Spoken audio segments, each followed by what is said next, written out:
terms of journalism itself, isn't it the AI that will hold Facebook accountable, like Facebook's AI accountable for their algorithm and all of that? Like, don't we need that?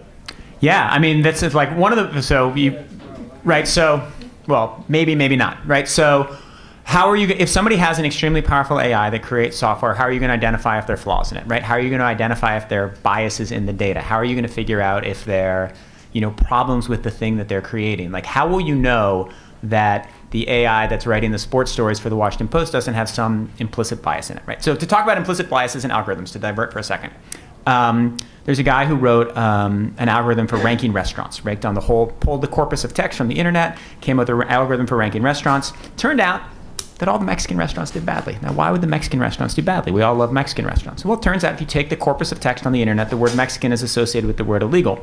And so restaurant reviews don't like the word illegal, so then that sort of brought all the Mexican restaurants down, right? Huge problem. You can't have that. And you can't have that at a larger scale with AI. So how do you develop a system that can track the AIs that are being built by these companies and make sure that there are not problems in there? You probably need a really sophisticated algorithm to do that, right? So you probably need a really good AI to do that. So yes, so like AI is both offense and defense, and it's watchdog. Talking about journalistic jobs, like a great thing to do right now is to go into journalism and to know how to work with these data sets, right? Because then you can use the data sets to solve the problems you're doing, right? You can have a data set that finds all the corruption among the Stanford faculty, right? That somehow like goes through grants and goes through funding sources and then just tears people apart. Like if you're a Stanford Daily reporter, that'd be a pretty interesting task to do. So there are ways you can use these incredibly powerful computers and incredibly powerful systems to like do good in reporting and also hold the other people with even more powerful computers to account. And again, computer scientists are starting to unearth these problems bit by bit. So Google Translate, for example, devolves to the male pronoun. So I could have my, people could be writing about me in Spain or translate it in Spanish, and it would be he, Anne Grimes. James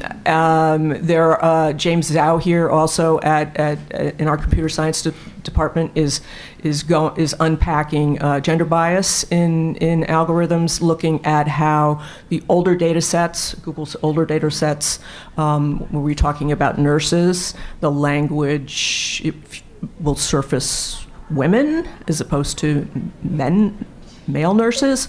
So it's baked into these older algorithms, and folks are starting to peel back the onion there, bit by bit. And as we do that, we'll learn more about how to build better algorithms that can look for this in the future, hopefully. I'll say one more thing about this, because I think it's like one of the fundamental questions that we'll face, and that if you're a young Stanford journalist, it's something to think about, which is AI is going to give you power in the future, right? And the best way to train an AI is to have data. So one of my biggest concerns is that there are 5 companies that have all of the data and have all of the AI researchers. And if you believe that data gives you power, then having all the data allows you to create better systems, which then allow you to create even better systems, which then build the next system. So you can imagine a scenario where the power of Google, less so Apple, but Google, Facebook, Amazon, Microsoft, Apple less so because it doesn't have all the data, because it actually cares about privacy, so it doesn't track you all the time. So you sort of have like this compounding effect where their power just grows and grows and grows, and it becomes impossible for anybody to compete with them. So like that's one of the most interesting questions I think people thinking about tech and journalism should think about. Like, these are amazing companies. Like, they're awesome people who work there. They're all Stanford graduates. Like, they're all like lovely, great, smart people with like genuinely good intentions. And like, they are going to have complete control over the world in like 10 minutes. So that's interesting. Would you advocate for regulating or even breaking up these companies? And what would that look like in an ideal world to you? The hardest question. I don't know the answer to that. I genuinely think that you do need mechanisms to make sure there still is competition in technology. I think it's, I think one of the shames is that because all of these platform companies have perfect insight into what other people do, right? Google knows everything happening in the world because it has all the information on your phone, right? So it knows if I'm a Stanford student and I start a company, Google is going to know whether it's getting picked up and getting traction before I do, right? Because it has the underlying data from Android, right? Apple's going to know it too. Facebook is going to know it too because this weird company they bought. And so one of the reasons Facebook is so good at acquiring and killing its competitors is because it has perfect insight into them, right? So one of the things we need to do is we need to figure out how to make the technology industry competitive. So you would think, listening to that, well, Nick sounds like a guy who wants to break these things up.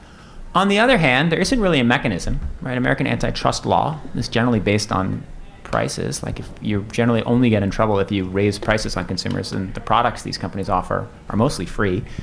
Secondly, I don't trust our government at all to break them up in a way that's beneficial to society.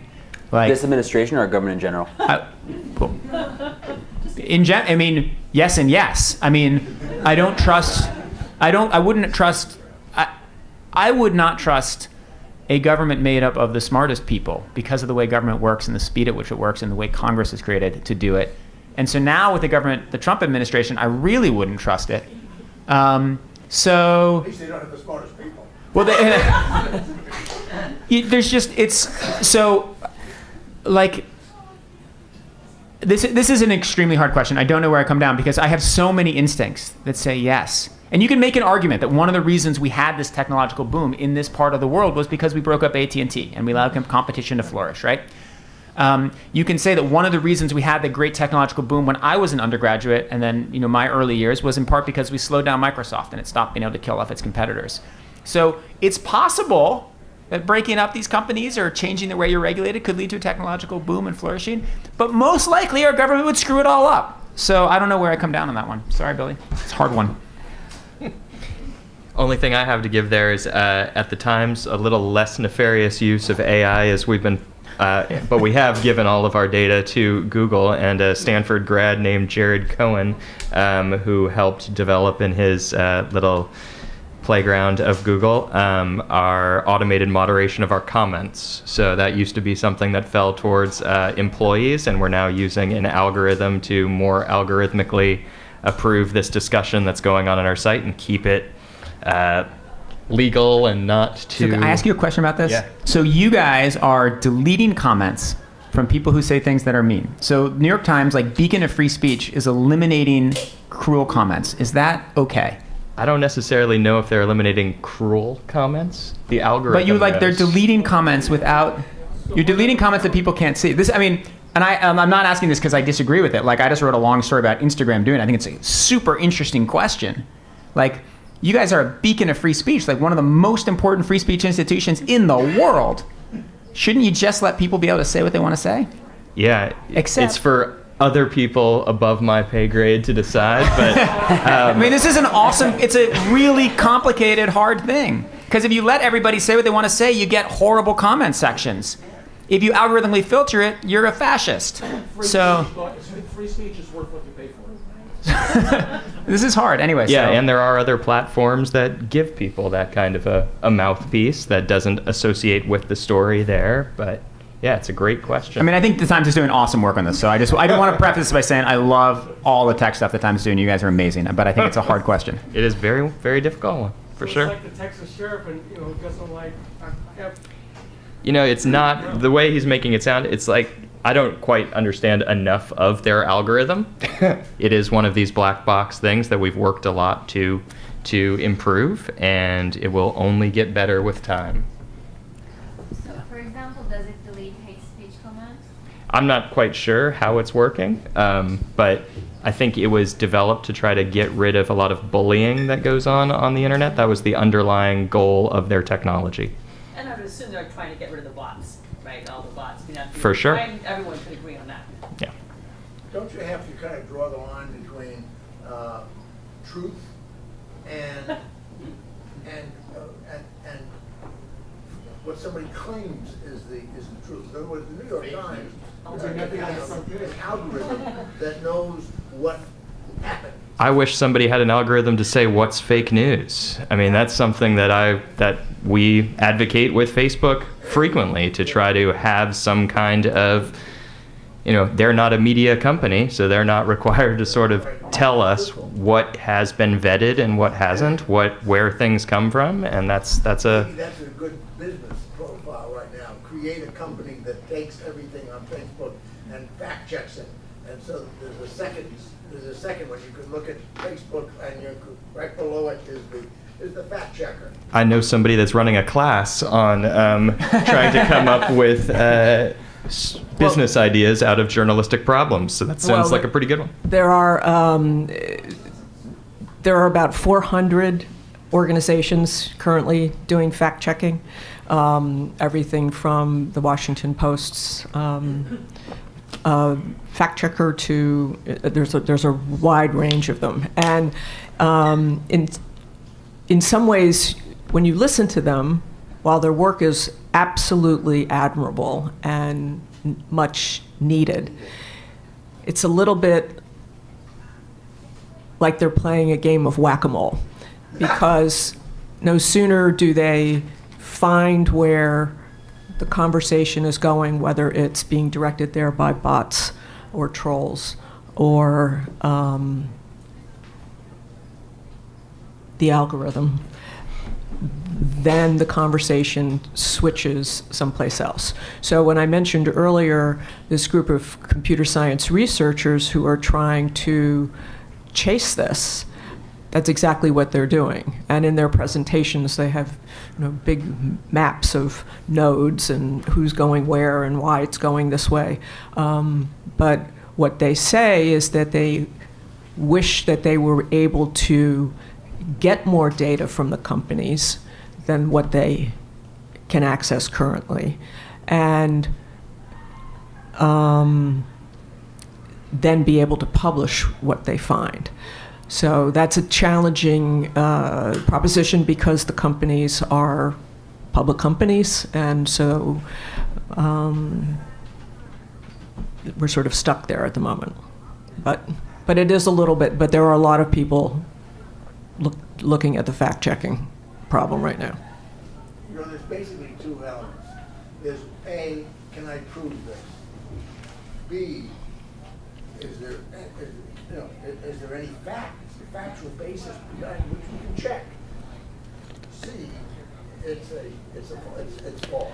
Those are the three areas. I'll say one thing that I think the journalism community has been slow to, as we have moved from paper to the web, a lot of the conventions that we had set up to identify different types of stories in a newspaper did not get translated to the web. And so much of what's out there is just blurred. You have no idea, it's just a big, you don't know the difference between opinion and news, and now it's all a mess. Right. So there's a push by folks at Google and other places to encourage news organizations, as they get more sophisticated in the tagging of their stories, to put them into the buckets like you would see if you think about them in a newspaper, where we had the news report and then we have the opinion pages, and cordon them off so they're identified, and they can be presented that way as well on the web. I think that train's already out of the station, but there's chat about that happening as well. If a newspaper prints something false, there are libel laws, and there's ways to get out after them. If somebody shoots out something on the internet that's false, there's almost no attribution. There's no way to find them. You don't know who did it. Yeah, so then the question is, okay, do you hold the company liable that did it? And American law says no. They're platform companies, so they're not responsible for the content on it. So you can either change that underlying law, or you can say to the platforms, you need to come up with algorithms that try to identify and hold you to some responsibility, kind of like they did with copyright law. Like, there are a whole bunch of ways you could try to, or you could have users revolt and then have Facebook try to deal with the inaccuracy on its platform, or Google or Twitter or whoever, create business incentives for them to try to solve the problem, which is kind of where we are right now. Yeah, but isn't part of the problem? The Europeans are already doing that. Mm-hmm. Because their whole regulatory approach toward the platforms is that they are subject to regulation. We wouldn't, at least at this point. Yeah, we're not even close. Europe is, if you took the most aggressive antitrust content regulators in America and multiplied them by 4, you'd get the mainstream Europeans. Narrowing things down a minute to the daily, we've heard a lot today about how the staff is working hard on a mobile app, working on Snapchat Discover editions. How much do you believe the staff at the Daily should be working on exploring new frontiers and pushing on new ways to deliver content versus working on-campus reporting and journalism? I think that the Daily is making progress in this arena and moving toward presenting the report digitally, but they are slow. And the staff is going to release a mobile app in January, which I think will be a big, important move and an exciting move. They have this year formed a social media team that has made giant steps in increasing engagement with the community at large. In the last month, as these important stories that the students have reported on sexual harassment and the Spencer protest, and today the financial disclosure story, people are really interested in that, and the engagement has gone up. I think it's something like 300% just recently. So all of these are important developments. The team is now putting out a weekly digest, Leland's Digest, which is a little bit like Axios. It comes out once a week that synthesizes all of the week's news in a cleverly written way, and I think that's really picking up. I'd like to see them do more in multimedia. They've developed a partnership with Snapchat Discover, and that's taking off, but they need to do more in video and also in data. And so we are encouraging them to do that. We can't tell them what to do, but I think they're making progress.